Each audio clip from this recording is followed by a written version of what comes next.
At risk of sounding unoriginal, I think one of the best arguments for the existence of God is one that has often been cited as the fine tuning argument. This argument goes something like, well, this does not randomly become this. You see, life in the universe is rare. And I don't mean Knicks winning a championship level rare, I mean it's literally never been proven to exist anywhere else. This is because to have life as we understand it on another planet, you not only need a planet that has biogenic elements, a source of energy and water, but you also need magnetic fields and plate tectonics, the correct amount of gravity, the correct level of temperature, the correct amount of distance from black holes. Shall I continue? Yes? You want a number two? Well, scientists say that there are highly unlikely realities in our universe that seemingly don't have to be the case.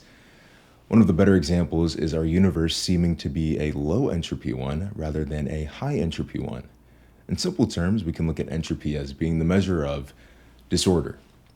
Mathematician Roger Penrose calculated that the likelihood of a universe existing with as low an entropy as ours would be about 1 in 10 to the power of 10 to the power of 123. Gamblers, are you making that bet? It's important to note that in a high entropy universe, energy would not be available for the development of a universe like ours, so that's quite a low number to reason from. A naturalist would say that this sort of thing is explainable by mere chance indeed, and with theories like the multiverse, where there are an innumerable amount of universes, these sorts of odds become much less striking. But then again, there is no definitive proof of a multiverse. This leads us to our next argument for God, the contingency argument. This argument basically says that there are dependent things and independent things.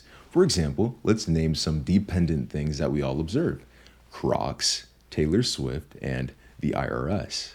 These are all examples of things that exist depending on something or someone. For Crocs, a corporation looking to cash in on tasteless kids and adults. For Taylor, a couple of humans named Scott and Andrea Swift, and for the IRS, Abraham Lincoln. While for all of these things there are clear reasons for their existence, there are some things that most humans can agree did not have to exist: independent things. Jumping on this, theists argue most basically that there is no reason for just that: existence. Essentially, not only do you not have to exist, the universe doesn't have to exist. And that's weird. Things just are, but contingency argument says that the book has to stop somewhere, and that place is God. However, naturalists argue that the end is not necessarily God. In fact, the universe itself can be independent, and something like the Big Bang is actually just an event that happens cyclically, holding to the law of conservation and practically making the universe eternal rather than God. However, theists argue that this is just as an illogical thing to accept as an answer as saying that God is eternal. What set into being the material that would cause these sorts of explosions of galaxies? What caused it to be primed for explosion in something like the Big Bang? It seems this reasoning is knocking on a fallacy called infinite regress. To illustrate it, there's an old popular tale of a woman who sits in on an astronomy lecture. After hearing the professor's explanation that the world was hanging in space, she rose up to refute the discourse, explaining to others the reason for the world's foundation. Her grand revelation? The entire world was on the back of a turtle shell. And when asked what would be the foundation of that turtle, the lady responded, "There's another turtle." And when that lady was asked again what would be the foundation of that turtle, she said, "It's turtles all the way down." This is the fallacy of infinite regress. In it, there is no ultimate explanation, though it would seem that all things can be explained apart from the supernatural. And this finally brings us to our last argument for the existence of God, the moral argument. This argument states that God must exist because morality is objective rather than subjective, as exemplified by things like universal condemnation of murder, disrespecting one's guardians, and stealing. It seems that humans instinctively are aware of rights that each person possesses, and when these rights are trampled on, something inside of us is upset. Now, atheists would quickly argue that while near universal ethics exist, these are reactions and are a product of natural necessity rather than anything objective.